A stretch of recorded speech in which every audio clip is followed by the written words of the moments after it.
புதிய பாலம் ரூபாய் 48.26 கோடி மதிப்பீட்டில் திறப்பு விழா. Tiruppur Uthukuli road SRC mill பாலத்தினை பொதுப்பணித்துறை அமைச்சர் ஏவா வேலு, செய்தி மற்றும் தமிழ் வளர்ச்சித்துறை அமைச்சர் மு.பே. சாமிநாதன், ஆதி திராவிட நலத்துறை அமைச்சர் கயல்விழி செல்வராஜ், மாவட்ட ஆட்சியர் கிறிஸ்துராஜ் ஆகியோர் ரிப்பன் வெட்டி திறந்து வைத்தனர்.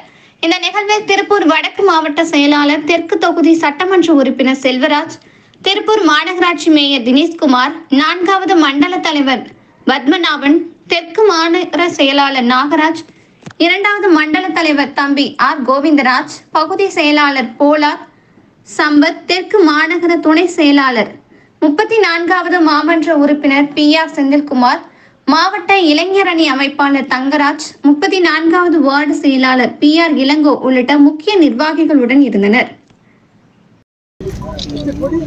Okay sir.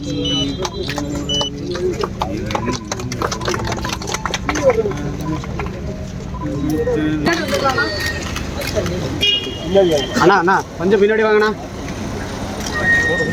அண்ணா அப்படியே கொஞ்சம் கேப் விட்டு வச்சுங்கண்ணா வண்டியை. பண்ண மாட்டேன்.